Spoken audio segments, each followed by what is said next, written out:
that I would use. I think it's copyrighted though. Well, Hello, we'll hello, figure it hello, out. everyone, and welcome to this week's edition of Anchor Watch. We are live. I'm your humble host, Bobby Jones. I have the executive producer extraordinaire, Sam, with me. Sam's good to see you, brother. How you doing? Man, it's good to see you too, Bobby. There's so many things going on. I cannot wait to talk to you. Man, How you doing? I'm doing okay. Back in the day, oldies music, the Temptations did a song called Ball of Confusion. And if you've never heard it, especially this newer generation, you should go on iTunes or Spotify and listen to it. It is the perfect summation of what's going on in the world, man. It is insane to see these things happening. I I for one am trying to wrap my head around what are we, and by we, I mean specifically the United States, what are we trying to accomplish, right? Yeah. Because there are many different things going on, and I know everybody is focused on the Iran, and we're going to get all into that. But I mean, we got stuff going on in our backyard now with Cuba. You have stuff going on in the Pacific. The United States is going around and acting like we are judge, jury, and executioner to a lot of things, and we don't know why. Again, this foreign policy is so devoid and completely different than the national security strategy that was released late, by the way, by the current administration. So we got a lot of stuff to get into. So Sam, where do you want to start? Well, I want to talk. I want to talk Iran. I want to get your thoughts on Iran. I want to get your thoughts on Cuba, because that is this sort of like looming weirdness. And then there's some bigger picture stuff with troop morale and stuff that's been sort of burbling up that it leaves us all weaker. But first, let's let me do a little update on Iran, because that news is breaking by the minute. In fact, if anyone out there in the chat, if something comes up, post it in the chat. We're keep us up to date. You can be we can't be, we're here. We can't always be on X or Blue Sky or The Guardian or anything. So keep us posted and we'll keep you posted. But as of right now, a temporary ceasefire between the U.S. and Israel coalition and Iran is nearing its end, as you all know. And there's still no clear agreement on follow-up round of talks in Pakistan. Iran has publicly signaled no decision on returning to negotiations, while President Trump insists he is under no pressure to make a deal and is prepared to resume strikes if talks stall. JD Vance has yet to even leave Washington for talks. So, Bobby, over the past 72 hours, the U.S. has tightened its naval blockade. Yes. We've seized at least one Iranian-linked ship near the Strait of Hormuz, and we are accusing Tehran of repeated ceasefire violations. I want to get your take on all of this. Right. There's a lot. So hold on. There's more. Go ahead. Yeah. Go ahead. So let's start talking about this. On what planet? And chat, I'm going to ask you this question. Very simple. Forget it's the United States and Iran. Let's say you have two nations in conflict in international waters, right? And you have a ceasefire. And during the ceasefire, you basically hijack two of their tankers, Iranian flag in this case, tankers. How quickly would you want to rush to have peace talks? I'll flip the script. Let's say Iran hijacked two U.S. flag cargo ships in the Gulf of Mexico, and we're talking about it's supposed to be a ceasefire. How would the United States respond to that? Right. So here's the thing that has become abundantly clear to me. And this is, we saw it in the first term with President Trump, but what has really come to the forefront in the second term, where there are not professionals around him to stop his base instincts. Right. The most important trait that you have to have, in my humble opinion, as a diplomat is patience. He does not have any. It took 2 years for Iran, the United States, Europe to come up with the JPOA that basically curtailed all of this nuclear talk with Iran. Over 2 years of consistent, constant negotiations. Every now and then President Obama would check in, but John Kerry was the guy leading that. We are seeing people who have no experience whatsoever in Steve Witkoff and Jared Kushner. Let's be very clear. Go look up their bios, people, when you have time. You will see no diplomatic training, no diplomatic experience. The closest thing they have to it is being international business moguls. That is it. Okay. You have these guys with the vice president in J.D. Vance, even when he was in the Senate, had no extensive experience in foreign policy because he was too busy fighting culture wars to obtain power. And you have a country in Iran that, whether the United States wants to admit it or not, is used to dealing with the international community because they've been sanctioned to death. They actually found and got a peace deal with the United States. They've done all of these things. Even though you've tried to kill off that leadership, they still have the muscles to flex it. And so now the United States is led by a man that has zero patience, because everything he is doing is about the markets. So when he sits there, oh, we're going to bomb them, or this and another. Or when he sits there and says, we have the clip there, Sam, where we talk about, oh, in a couple of days it's going to be over, this, that, and other. Just run that clip and you'll see what I'm talking about here.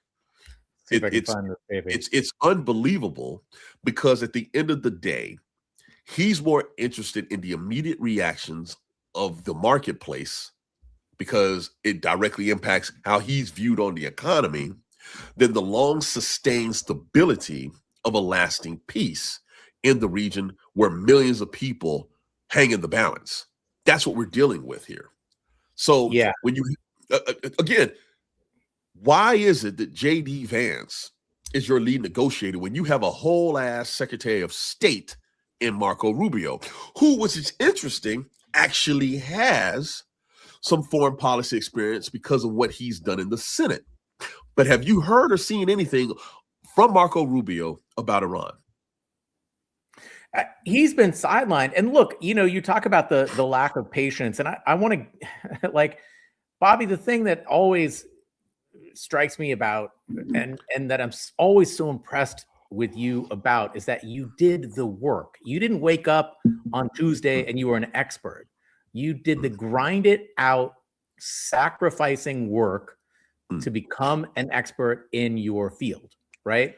There is no such person in this diplomatic corps that is negotiating with Iran. And so, of course, they don't have patience, because they don't know how any of this process works. It reminds me of, like, a seventh grader who plays football for the first time and is like, I'm going to the NFL, gonna do it, like, that's all it takes. It's right. Such a rookie team. It's interesting. What I don't think the average American realizes about the military, especially the higher up you go in the ranks, especially if you're an officer, you have to be trained in policy, international policy. And no, this is no disrespect to my brothers and sisters in the other branches of service, but the naval service, the Navy and the Marine Corps, it is a fundamental way of life, because when a ship moves from port to port, that is U.S. sovereign territory moving around the world. So you have to become a de facto diplomat, knowing the customs, knowing what to expect, understanding the threats, way more than the other branches of service. And so in 26 years of being in the Navy, I got to quickly figure out, holy crap, it is different over here in the Pacific. This is what they're concerned about over here. Oh, in the Middle East, they're concerned about this. I'm on the ground in Africa for over a year. This is what they're concerned. You start to put together this tapestry of how to deal with the rest of the world. Unfortunately, most Americans, even though we've had the ability for over a generation to travel the world, would go to Disneyland 6 times instead of going to, say, Africa once. You know what I'm saying? We believe the world is designed around us. Donald Trump is the apex of that mindset. And so now he started a war that he has no idea how to get out of, did not understand the ramifications of those actions, and now he wants to be done with it. But what Iran is showing him, which is a different civilization that has been around for thousands of years, we ain't done with you yet, you son of a bitch. You can't just bomb us and think this is going to happen. Think about it like this. Ronald Reagan, who had the largest Navy post-World War II and all this other stuff, he didn't do this. They did the tanker wars happened. A couple of U.S. ships got hit, and they were like, we need to throttle down. Now, this led to Iran-Contra. That's a whole nother thing. But they made the strategic decision not to make the mistakes that Trump is doing now. The GOP God himself said no. Bush, after him, former CIA head and vice president, did not make these decisions. Bill Clinton, we can go down the list of different political ideas, but the thing about it is the policy of doing what Trump is proposing and threatening never got grounded in any of these administrations. That's amazing. That's amazing because no matter how they saw the world, they understood you're playing a game where you're destined to lose one way or the other. So here's the thing, and this is the thing that I would ask chat, right? Trump is saying that, hey, it's going to be over. We're winning the war, and that clip and all that kind of stuff. Let's play that real quick, and then let's ask the chat. Yeah. Are we playing? Here we go. It's coming. I promise you. Or it's not coming. Huh. All right, not playing. Anyway, the gist. He's saying it's over. The war's over. We've already won. That phrase right there, we've already won. Here's what I will say to that. If we've already won, tell the United States Navy that fleet that's over there, pull into Dubai. Do it right now. Pull in. I'll wait, see how long it takes. I know how long the transit takes. So this time tomorrow, you should have all those ships lined up and docked safely, since you've already won. Or more importantly, start running your air logistics back over the other side of the Persian Gulf, from, like, say, Diego Garcia back into theater, not through Europe. If you've won, these are things that you should be able to do, because here's the thing. If you've won this war, you should be able to do everything you were able to do before you started it. And that is the litmus test. Now you cannot transit the strait the way you want to. Now your aircraft have to take particular routes to get into theater. Now you have American servicemen and women still hiding around in hotels. Now you have to take your ships all the way over here to get fresh food, vegetables, and stuff. And we'll talk about that. All of these things that you're saying we have won. I'm old enough to remember being stationed over there in the last 5 years. We didn't have to ask permission to go through the strait. I went out there pretty much every day.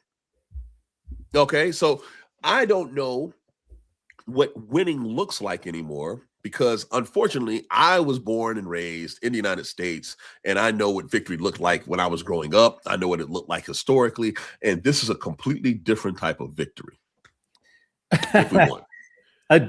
You mean it's the kind that is not a victory at all? And I think, look, as you said, he keeps claiming that we've already won. He says, we can do anything we want now. It's great. Yep. He says he's going to continue the blockade, and he also claims that there's going to be a new agreement that he argues will be tougher than the 2015 nuclear deal. So look, yeah. Okay. And Iran is like, excuse me, did anyone consult with us about this? So look, there seems to be at least, at minimum, 3 sort of short-term possibilities, and I want to get your take on this. Maybe we game these each out. So let's say there's a very fragile extension of the current ceasefire. Yes. But obviously JD Vance hasn't even left the country yet. Right. As lead negotiator, so to speak.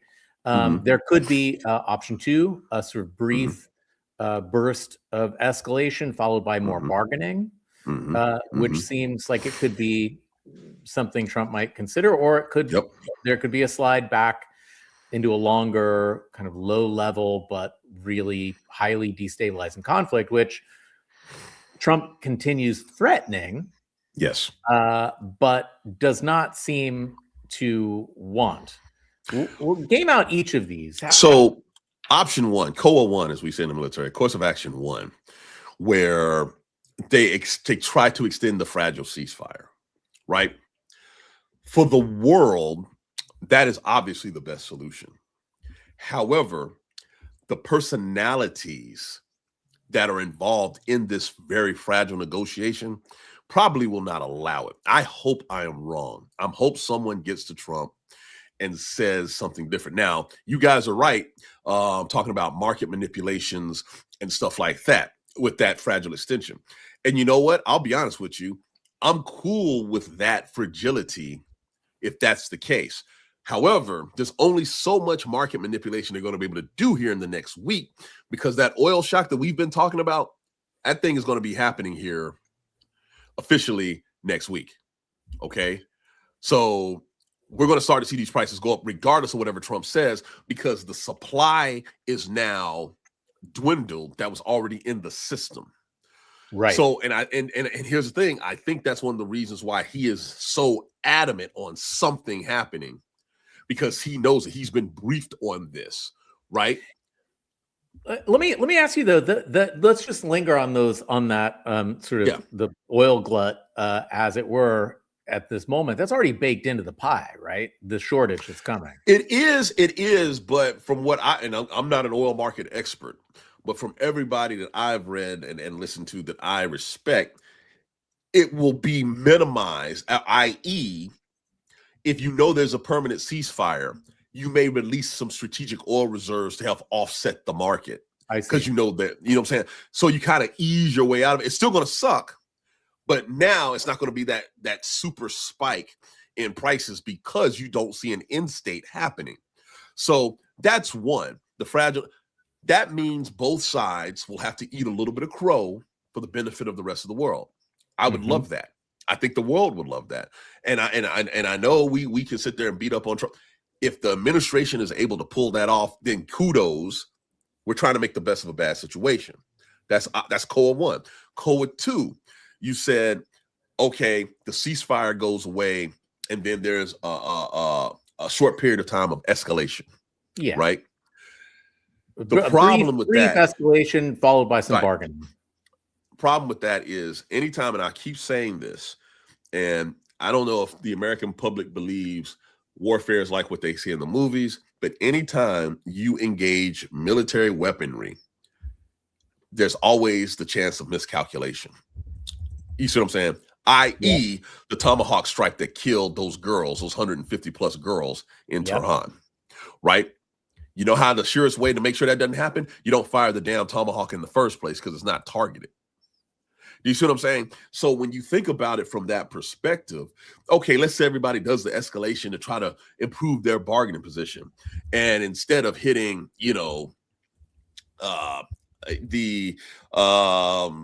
some type of factory, instead you hit the power plant next to it. What happens then? Now Iran's like, oh my God, they're literally going after our power plants and this, that, and the other. Our life-sustaining ability, we are going hot ass mess on the rest of the country, on the rest of the region in retaliation. Do you see what I'm saying? That's why I am always hesitant when I hear people, okay, well, you can do this to improve your bargaining position. It's not going to really improve your bargaining position in my mind. No. I put up a poll for everyone out there. If I've never done one of these polls like this. Yeah, I've seen this before. I want to see what everyone thinks here. And so, Bobby, I want to kind of dial into that just a little bit, because you said, you've talked about this a lot on this show. The fact that once the bullets start flying, you can't necessarily control where they're going to land, right? And everything erupts. And also, you're then relying on a predictable response from your adversary, which is never going to happen. Right. You're never going to get a purely predictable response. So a brief escalation seems unlikely, but it's also worth mentioning that Trump is a fucking idiot, right? I mean, just to put it totally bluntly, Trump is, if he and Vance and Hegseth are the ones managing this, there is any option that they pursue will not end the way they think it's going to pursue. And you know how I know that? Because historically, every single day of this war, that has been the case. Right. They started the day in a way that they thought would end a particular way, and it did not end the way they thought it did. Every day, every hour. Here's what's interesting. and this leads into that option, that third option you have, Sam. The United States military pretty much knows and understood these things were going to happen to various degrees, the intensity of it, but they had a good idea. It's the political leadership that did not have any idea or understanding. So it is obvious when Hegseth was in the National Guard as a underperforming major when he got booted out, that he really got no strategic training on how to look at things. Because here's the thing, all of this was predictable. My buddies that I served with in the United States Navy would have told you immediately, hey man, if we attack Iran, the first thing they're gonna do is cut off the strait. First thing, right? It's been like doctrine to us, which is why I was stationed there in the first place, to try to help keep it open. When Iran and Israel were going at it and we had nothing to do with it like 4 years ago, and I'm over there, I'm like, man, I hope no one shuts down the strait, or I hope nothing happens in the strait, because that is the ultimate trump card. So they always knew this. Here's the thing. When you look at option 3, full escalation, the problem with that is everything I mentioned with the second option, but you don't have a defined end state. Let's give Kushner and Witkoff just a little bit of competency, right? And say they're able to negotiate, which they obviously they cannot. One, they're completely biased towards one side. That is obvious. And two, quite honestly, they don't understand the long-term ramifications of what they're going to agree to. It's obvious there too. But let's just give them just a little bit of competency for just a second. What do you think they're going to say the desired end state of the United States is? They're going to say, we want no nuclear Iran. We want no ballistic missiles. We want the Army, Navy, and Air Force to be completely gutted. And we want complete open access to the strait. And in return, we'll help you rebuild the country that we bombed. Name one country that would take that deal, because that's what they're saying the desired end state is. So if you have a desired end state that is nowhere near achievable and you go for option 3, you are now voting for total chaos. Total, unadulterated chaos. History teaches us World War I, they don't even really know why they started fighting.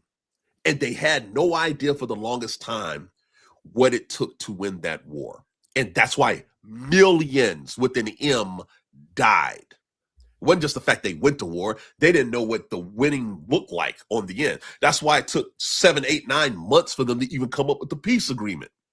That obviously did not do anything to help the world, because it led to World War II. We have the lessons that we have failed to learn, teaching us you don't do these things. But for some godforsaken reason, the people in the White House have never cracked open a history book where the past is trying to yell at you, hey, fools, if you want to save the future, this is where we messed up. None of them have looked into this, especially, and let me be very clear on this, that area of the world. Europeans and America have been screwing that part of the world over for well over 100 years. And no one seems to remember that. But I tell you who does. The Iranians do. Hell, even the Arabs do. They know, which is why they went neutral immediately. They didn't side with Europe. They went neutral on purpose. Yeah. I don't know, man. So, look, I wonder, I want to kind of get your take on this, because it feels like there's just a total and terrible and catastrophic lack of seriousness in this administration when it comes to these issues that the whole rest of the world deeply understands. That this isn't a reality television show. This isn't social media. This is not, we're not, doing this for lulz. Like, this is like life or death. Right. And Hegseth seems to, he's marking his whole thing with his prayer meetings, his anti-DEI stuff, his, creating a fully white male staff. And it's all seems for show. So I want to get into that a little more, but also just from the Iranian side, right? We talk about the American objectives, but what cards do the Iranians hold right now? They hold three things in my mind, that I don't think at the most baseline level the Trump administration recognizes. Number one, obviously they hold the Strait of Hormuz, right? But also number two, they hold a significant portion of the world's oil reserves and where it distributes. That's not the only way they get oil out. They have pipelines, etc. One that goes to Russia, for example. So they can still dictate the market without having to use the strait to do it, which is why Trump has always been banging on Carg Island and this, that, and the other. They want to get to the refined oil processes, etc. But number three, and the part that I think Americans have a hard time dealing with, the I don't give a damn factor is what I call it. They have absorbed hit after hit after hit. I don't know of too many countries that could survive a complete decapitation of their leadership and stay mission focused. Right? And what's interesting to me, and Patricia, I'm going to get to that in a second. What's interesting to me is from Iran's standpoint, they're not serious. Going to what you just said, Patricia, the issue here is the United States walked into the negotiations being unserious. Those demands that they came in with after agreeing to the 10-point deal and then changing when Vance is there in person, basically, as we used to say back in the day, they tried to punk Iran, right? Tried to punk them. They knew then they weren't serious. They were like, get out of here. There's nothing for us to be here. Matter of fact, go ahead and make sure you get a good meal because you got a long flight back to D.C., which is basically what happened. This is all because the Iranians understand this is now gone from, okay, we're trying to survive, to now, and many analysts in the last week have come to this conclusion, I completely agree, to being one of the 5 major players on the world stage. Literally. When you think about it, heck, really 4. United States, China, Russia, and Iran are now the 4 countries that dictate to the rest of the world what their quality of life is going to be. And most importantly, how you as an individual will live your life. And I cannot believe I'm saying that, because 2 months ago, this was not the case. And that is the part that the United States does not want to admit, but the rest of the world is figuring out. When you have bilateral talks with Iran coming from your closest NATO allies, that shows a power shift dynamic. When you can ignore the United States and be like, hey, do your worst, we're still going to be here, that shows a shift in power dynamics. Because even China, prior to this, would not have done that to the United States. That is what I'm saying. People we're not thinking in a global mindset. We are paying for the arrogance of the American exceptionalism that the greatest generation gave us. We did not maintain it. We just sat around like some fat bully on a schoolyard dictating to people because dad was a badass and everybody thought that you were going to be a badass. We have not done anything. The way we're deploying our Navy, the way how we're creating our fleet, it's to win a blue water war against the Soviet Union. And we tried to adapt it, but we've not transformed it. The Army has figured this out. And the guy that was helping to change that, you fired him because of culture wars, which leads me back to the thing which you said about Hegseth. Pete Hegseth's war that he's fighting is the culture war. He's not fighting the Iranian war. It's the culture war. Everything that he is about justifying his version of white supremacy Christianity and baking it into the United States military any way he can. The fact that we don't have flu vaccines that are mandatory anymore, are you kidding me? Have you ever been on a ship? I mean, that is insanity to me. Okay? All of this. That makes me so crazy, because he keeps talking about lethality. He keeps talking about how we're going to have the most prepared. Right, but he says no, vaccines are the men should decide whether or not they get the vaccine, which is another culture war bullshit thing. If you were really trying to be prepared, you would keep your troops healthy.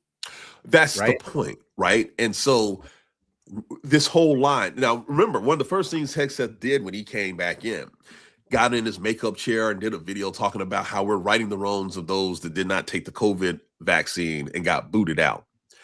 This is all around the same time that the J6ers were getting pardons. Okay. This is all about establishing one thing and one thing only, that me, the white Christian male, is the paragon of Americanism.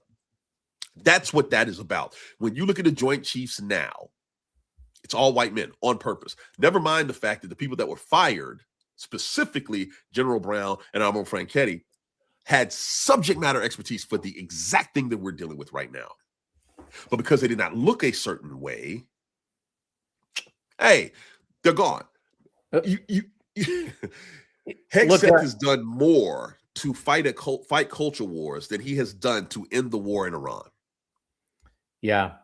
Period. I mean, first of all, can we revise that? Because he started the war in Iran, right? Well, the war that Facts. he actually started. Yes. And look, it's the ultimate, he's hiring based on race, right? Which I thought race they didn't want. Race and gender, that's it. They have not promoted one 4-star since he's been in that is not white and male. Yeah. They have fired a ton that weren't, though. Yeah. Fired a ton that weren't. Look, this is, just on the flu vaccine, I want to talk a little bit more about the troops themselves and our forces over there, who are fighting a war that, it's this will they, won't they kind of thing. They're prepared, but their logistics are perhaps failing. They are no longer living on base. Right? Yeah. Because so we definitely need to get into this. Now, before I even get on my rant about this, understand I'm not some person just saying this. I was the executive assistant to the commander of Military Sealift Command. Military Sealift Command is responsible for all the replenishment ships and the logistics that float in the entire United States military. I had to work with that admiral directly for over a year and a half. Okay. So when I tell you this was my life, that lasted, you can ask my wife, freaking 18-hour days dealing with this. I know this intimately. That's number one. Number two, based on also past experiences, being an XO of a cruiser in the Middle East, being in charge of the security forces in the Persian Gulf, specifically the Strait of Hormuz, I'm not pulling this out of my ass. When I tell you, when I saw those pictures that went viral of, something that looked like, how did Meredith describe it in the chat, looked like a rubber sole to a shoe and all of this, I immediately perked up because, Sam, we talked about this weeks ago before this happened. Because if y'all recall, I mentioned that the bases that I worked at in the Middle East had been bombed. And I said, that's a problem because those are logistical nodes. And lo and behold, we have those pictures that came out. Now, here's the thing. Are the sailors starving? Probably not. What Hegseth released, he retweeted the chief of naval operations, Admiral Caudle, and they said, hey, these ships left with 30 plus days of food, blah, blah, blah. You're absolutely right. Here's what they're not telling you. Number one, it's been more than 30 days. They got replenished right at the beginning of this, but as the logistical train started to shut down, options went away. Number two, in their initial response to the report, they showed sailors, they released pictures the next day of sailors breaking out food from the stores. Unless you've been on a ship, you wouldn't understand this, but everything they broke out was canned goods. We have canned everything, canned meat, canned peas, all for these type of contingencies. They did not go into what they call the reefers, where they have the large freezers and the large refrigeration units that keep fresh food. I did not see one picture. I looked, and as an XO of a cruiser, second in command, my job was to inspect that every day and to look at the food and make sure we were getting it. So I did this for a living in the Middle East. I know how often those ships of the Combat Logistics Force, those replenishment ships, are supposed to come alongside and give you fresh stuff. When they talked about the mail that was being held on station, the United States Postal Service delivers mail to what's called FPOs, fleet post offices, which you can have a zip code, and 27 zip codes have been suspended because those care packages coming from families have no place to go in the Middle East and be stored because the warehouses have been bombed out. I literally watched the video of one of them getting blown up in Bahrain, and the one that I was responsible for in UAE, I got pictures of it being blown to hell. So stop with this, oh, that's all a bunch of BS, blah, blah. They have since gotten food. There's no question that they have figured out a way to do this. But the initial complaints were accurate, and they did not think through the logistics of getting fresh food, this, that, and the other to these people. One of the reasons why this ceasefire is such a big deal, Pete Hegseth himself said it. We're reloading our forces and replenishing our forces because they didn't have anything to goddamn eat that was fresh, and you were out of ammunition because you could not restock them. Period. And you cannot sit there and tell me that that is not the case. Dude, I know for a fact because I lived it.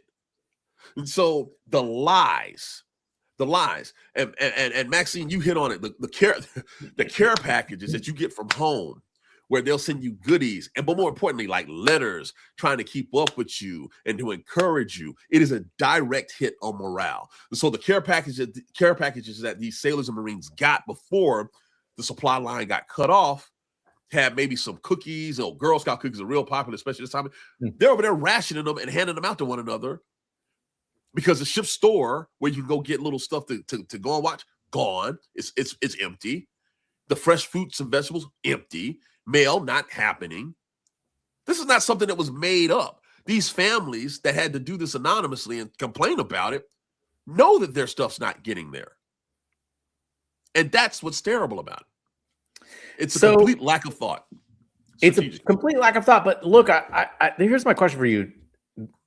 There are a lot of people who have been trained as you have, yep, who have thought about this and who are advising someone, right? Mm-hmm. All of this was foreseeable. I mean, you foresaw all of this yourself. Yes. Yes. Who was it that was not listening, and what was going on in their minds when this war began? Did they really think it was going to just be a 2 or 3 day war? And how is that possible? So, without being in the room, but being around powerful people who make those decisions at one point in my life, I can tell you a couple of things. It is not a coincidence that President Trump, unretired then Lieutenant General Kane, right, got a waiver and promoted him to 4 stars to become chairman of the Joint Chiefs. The one constant that the chairman of the Joint Chiefs of Staff has had to do since the invention of that seat, basically in World War II, was to tell the president of the United States uncomfortable truths. Uncomfortable truths. Now, historically speaking, the presidents that actually had military service listened more than the presidents who didn't.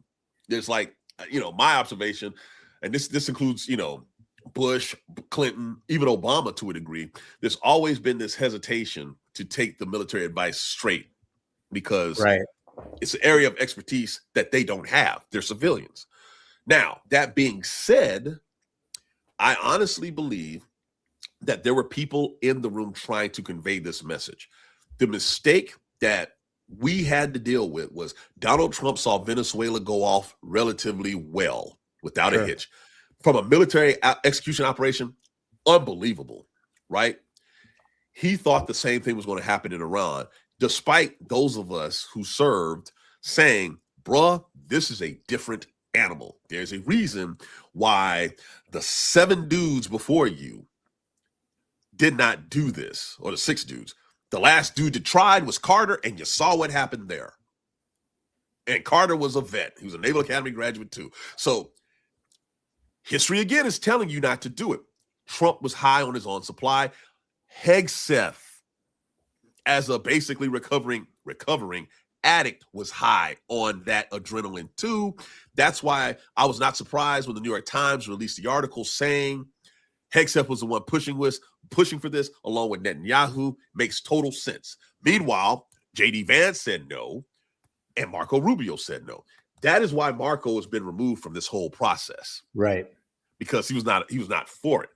But all of this information is readily available, right? They chose not to listen to it. The United States structured itself to have civilian leadership of its armed forces because they did not want what was happening at the time in Europe, where military leaders were doing this, going back to the ancient Romans, and then right after our Constitution was put into place, watching Napoleon damn near take over a continent because he was a military leader and a political leader.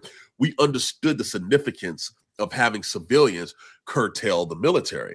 But what we have here is a reversal of roles, where it's the military trying to curtail the politician because he has an inferiority complex when it comes to certain things, him dodging the draft, all of this. It's a role reversal. I never thought I'd see that historically in America, but that's exactly what we're dealing with. And this is where it goes sideways, because you have a hesitant military. Members are calling the conscientious objector line all over the place. You have a military that is willing to do whatever for its country, that feels like this is an exercise in ego. And be completely frank, many military members have said, we're going to war for Israel. Right. That is a whole nother aspect too. So that's how we've gotten here, right? What the Constitution and the founders wanted has been completely inverted. And now it is the military trying to have the civilians show restraint, and they don't want to do it. Mark Milley went through the same thing when he was chairman of Joint Chiefs with Trump. So, yep. Well, so as we kind of wind this down, what are you anticipating seeing in the next couple of days? I hope to see an extension of the ceasefire and real negotiations. What I think will happen is probably option 2 out of the 3 that we talked about. I think there will be some type of escalation to try to reposition yourself into a better negotiation position, right? But again, I don't know how that's going to play out when you are targeting Iranian ships, etc., but yet you're talking about we want to have peace, right? So if the United States continues to do that, by the way, we hit an Iranian ship all the way out somewhere in the Pacific, right? Boarded that because, we said sanctions are worldwide. Okay. When you're going after Iranian flag things, I don't know how diplomatically you can expect to have a breakthrough, right? And because you don't expect to have a breakthrough, the Iranians, who have gone and transitioned, like I said, from a survival mode to an influencer mode, are willing to absorb whatever it takes to maintain this new. I mean, think about this. What France is calling Iran, dude. The UK is calling Iran. Countries that never, I didn't even think they had the number to Iran, are calling them, right? Because, and this is where it's crazy, it is more rational to have conversations with Iran right now than the United States. Right. That is insane when you think about it. But that's where we are, which leads to that other report. And I got to make sure we hit that the military, going back to what I said, has tried to keep Trump out of the Situation Room when major things are happening with the military. So that down pilot, the 2 down pilots, they kicked all of these things out. They kicked the president out and tried to run that operation without him, and just gave him major updates when it came. And apparently he was pissed and running around ranting and raving. They did that because they had to execute to get these guys home. Right. And, despite the official story the Pentagon has put out there and everybody's questioning, I too question it. You don't see pictures or anything about who that was, where, whatever. The only pictures we got was from the Iranian side. Despite all of that, it was a success. If Trump was in the room, may not have happened. And so the same logic seems to be happening with the negotiations. J.D. Vance and company are thousands of miles away from Trump, calling back, saying stuff. But here's the thing, Sam, when they call back, they are selective in what they tell Trump. That should tell you something, that your elected leader is either so far gone mentally or has such a terrible view on the situation that the people around him are withholding information in the decision-making space that he's supposed to have access to. You know, I don't know where to go with that. And then someone asks about piracy. Yes, technically, this you can see this as acts of piracy if you ignore the sanctions that are happening here. It's about the application of the sanctions. So, you know, Foreign Ministry says, you know, 2 Iranian vessels amount to piracy at sea and state terrorism. Again, the United States is saying, especially that second vessel, that there was illegal contraband, illegal weapons that were on there. If that is the case, and the UN has sanctions against that, that is not piracy. However, just like with the strikes in the Caribbean, the United States has yet to produce proof that they were illegal. You know, we've killed over 100 people indiscriminately with no proof of them being drug runners. Now we're boarding vessels without anybody saying, hey, here's the proof. Because usually what happens, Sam, when you board a vessel and there's contraband, they lay out all the contraband on the flight, on the ship's deck. They take pictures of it. They pose around, they brag about it.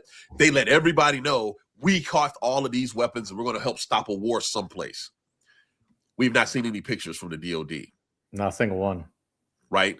So those are the type of things where you can hear what they're saying, but go with what your eyes are telling you. There's protocol in place for these type of things. We have not seen it activated. So, right. Well, Bobby, it's going to be an interesting couple of days, and I'd love to hear from you again this week if you're available, because I'm sure we're gonna need some updates. Yeah, I think this is the major pivot point in this whole thing when history books look at it. And I'll tell you why. It's not just the negotiations. It's not just the blockade with the shutting down of the strait. It is now the economy is going to have a vote. Right. The economy is going to come into play after this ceasefire is over. The oil shock that everybody's been talking about is upon us. And what type of pressure does that put on negotiators? What type of pressure does that put on the militaries? Right? But here's the thing. You can bomb and bomb and bomb every day until you get tired. But the reality is those bombs are not going to rebuild trust in the economic system that we are all tied to that happens to come out of that area of the world. That is the part that I don't think strategically they're thinking about long term. They're thinking about it short term, markets, manipulate, you know, and also everybody take a look at those predictive markets, you know, the cashies and all that other kind of stuff.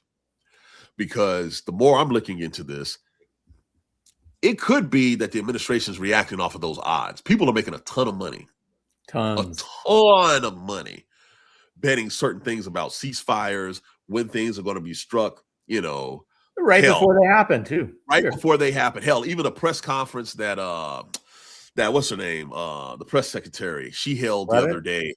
Yeah, Caroline Levitt, where she ended it right before 65 minutes. And someone had like a 6-figure bet that she would not go over 65 minutes on the press conference. Google it. Always be scamming. Always be scamming, man. It's unbelievable. I've never seen anything like it. Well, never seen anything like it. Bobby, I know, man, this is wild. Okay, well, thank you. And everyone, don't forget to subscribe to Lincoln Square and to Navshad. Bobby Jones's morning updates are some of the best content you can get. And Bobby, Anchor Watch is just one of my favorite times of the week. Man, no, I appreciate it. It's like terrifying, but also clarifying, you know? Yeah. That's a good way to put it. Yeah. Everyone, thanks for your chats. We love chatting with you guys. And when we post this, don't forget to share it out. Thanks, everyone. Thanks, Bobby.